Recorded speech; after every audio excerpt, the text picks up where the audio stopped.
kingmakers in Ibadan, the capital of Oyo State, known as Olubadan in council, have endorsed Osun Olubadan of Ibadan land, High Chief Lekan Balogun as the next Olubadan of Ibadan land. Osi Balogun of Ibadan land, Tajuddin Ajibola, announced this at a briefing by the kingmakers on Wednesday, January 5th, 2022. 10 of the 11 members of the Olubadan in council endorsed the Balogun's nomination. The announcement came hours after the kingmakers faulted an attempt to engineer controversies over the choice of new king for the sprawling city following the death of the 41st Olubadan of Ibadan land, Oba Saliu Adetunji, on Sunday. The kingmakers declared that tradition would be followed in the selection of the 42nd Olubadan,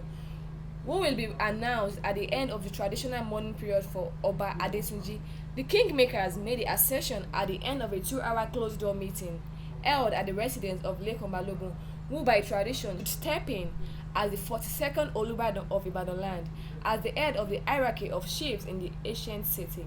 Mr. Michael Lano, a former Attorney General of Oyo State, had in a letter on Monday asked Governor Seyi Makinde not to approve the installation of Lekan Balogun or any of the current high chiefs and baales as the new Olubadan because they were unsettled legal matters relating to the soul.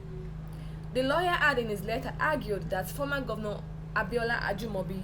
violated the chieftaincy law when he, without thinking the legal effect of his actions on the future of Ibadan traditional institution,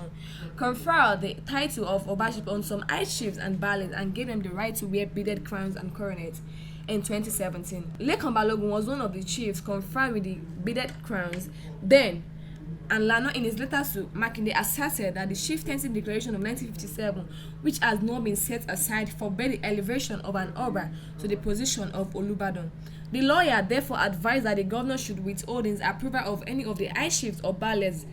as Olubadan to avoid involvement in the desecration of Ibadan customary chieftaincy. He also said that the suit instituted by the coronet chiefs and Oba is still pending at the Court of Appeal. But members of Olubadan in council dismissed the claim of the lawyer while acknowledging that their elevation to the Royal Majesty status by the then governor became contentious and litigious. They, however, argued that the elevation granted the members who also serve as kingmakers had not in any way altered the age-long and enviable traditional succession plan to the Olubadan throne in Ibadan land. In the statement released at the end of a 2-hour closed-door meeting held at the residence of Osun Olubadan of Ibadan land, High Chief Lekan Balogun